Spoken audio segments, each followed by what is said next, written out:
Non mais tu plaisantes là. Mais c'est impossible. Tu dois te raisonner, Louis. Mais qu'est-ce que je vais leur dire? C'est du foutage de gueule. C'est humiliant pour les gens, pour tous ceux qui ont participé au film, pour le public. Je comprends plus rien. Je me sens comme une espèce de loque inculte. Uniforme. Sans aucun talent. Un lâche.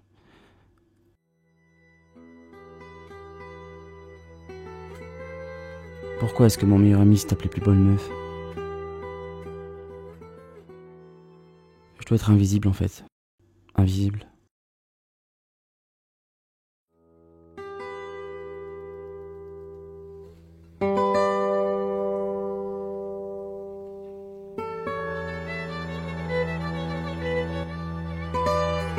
Voici Louis. Il porte tout sur son visage. Intelligence, sensibilité, maturité, ça va ensemble à ce qui paraît. Oi, Daniel, budite. Tu me man maladova.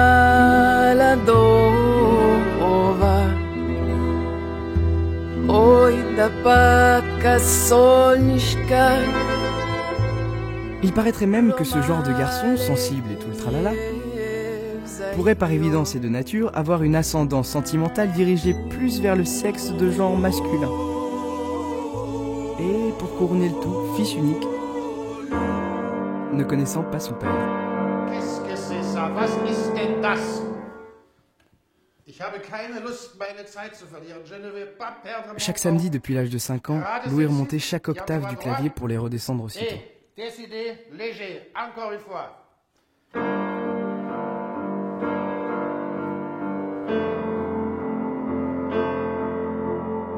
Est-ce que tu as travaillé cette semaine? Tu n'as pas travaillé, du hast nicht gearbeitet.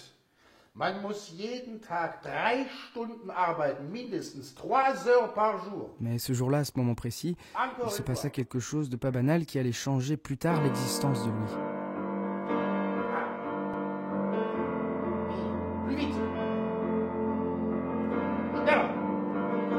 Et c'est depuis cet appartement que le son imperceptible de soupirs infernaux entremêlé avec le bruit de la vie extérieure, que le jeune couple amoureux, dans un crescendo très accordé, un accord parfait, donna vie à une petite créature, un bébé, un petit garçon. Non, ça c'est Louis. Voilà, c'est lui, Simon. Tout innocent qu'il est, il deviendra plus tard le bonheur machiavélique de Louis. Oi, da paca solniška. Romale zaidio. La vie de Louis est simple. Enfin, de l'âge de 5 à 11 ans, Louis n'avait pas de copain. Si, un seul. L'unique. Le vrai. Dominique Rousselet. Louis? Ouais. J'ai une bonne et une mauvaise nouvelle. Enfin, vas-y, envoie la bonne. Je vais quitter ce putain de collège. Je verrai plus tous ces cons. Ah. Et la mauvaise, c'est que je déménage pour me rapprocher de mon nouveau collège.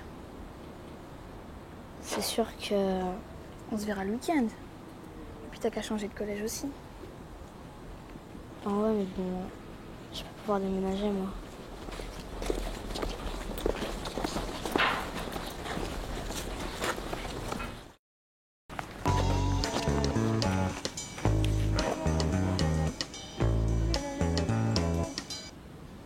Pendant les vacances, je pars sur Alaska. Je suis dans une grande maison, loin de la banquise. Je peux manger, je vais pêcher avec un vieil homme. On partait le matin tôt et puis le soir, on retournait pêcher. Je me souviendrai toujours de lui, son petit bateau là, sa petite canne à pêche. Il me disait toujours.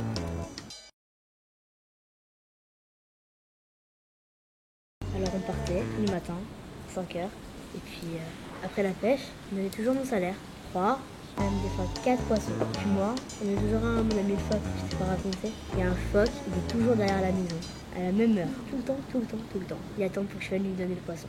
C'est sûr que t'es pas en train de me raconter des cracks? Une traite de menteur? J'ai pas dit ça. Tu l'aimes mon histoire? Bah ouais. Elle te fait rêver? Ouais. Voilà.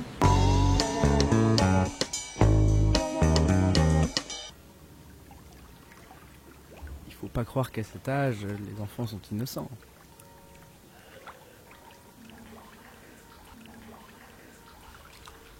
Oh, tu viens? Je sais pas. Ça te dit qu'on fasse comme l'écran? Ben... ouais.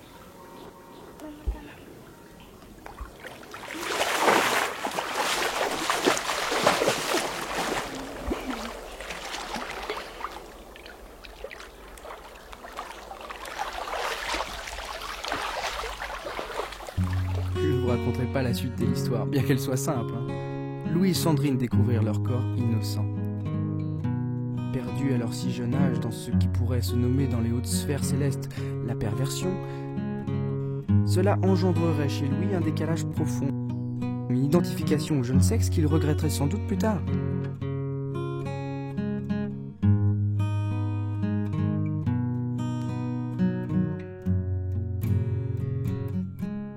Sauf que Louis était dans l'expectative.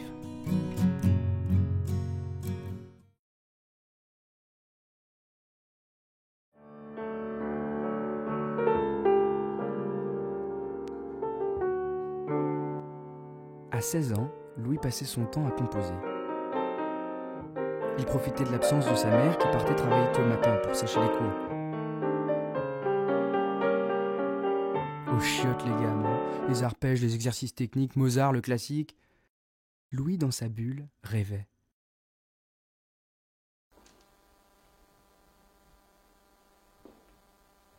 Bonjour, est-ce que je pourrais parler à Monsieur Arroyo? Monsieur Arroyo, vous allez bien, c'est Louis. Voilà, Ah oui. je voulais savoir. J'oubliais un détail important.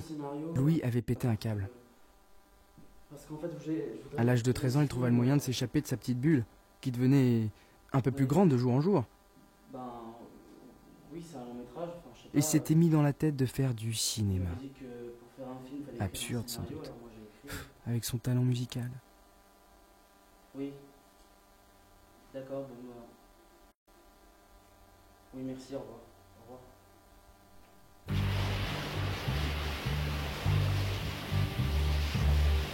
Je ne sais pas par quel don du ciel Louis avait réussi à se faire pote avec Pierre, Descends, j'ai un truc à te dire, là. un jeune acteur du même âge. Pierre avait déjà tourné dans une dizaine de films.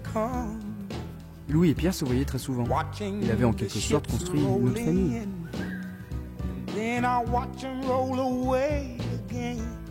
Pierre faisait partie des adolescents engagés.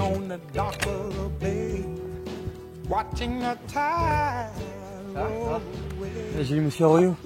Ah, le producteur dont tu m'as parlé là? Comment t'as eu son contact déjà? Bah, souviens-toi, le CNC, il m'a envoyé l'annuaire des producteurs de Paris. Et t'as fait flou. Ouais, en gros, c'est 4 mois que je lâche plus. Maintenant, faut que je tourne sur 6 heures. Bah non, on va s'y mettre, hein. Mais ma mère a lu ton scénario, elle a bien aimé. Et elle propose que son association s'occupe du tournage et de la préparation. Et moi je connais un mec qui a une caméra, mais il pourra peut-être me la prêter. Ok, moi j'ai vu Grand Perret et il est d'accord de nous prêter ses bureaux pour qu'on prépare le film. Grand Perret, mais c'est énorme, mec. Ça va déchirer, viens, on va fêter ça. C'est cool. Lou avait eu une sacrée chance. Finalement, il avait déménagé tout comme Dominique. Et pas pour le collège, mais pour intégrer un conservatoire de région.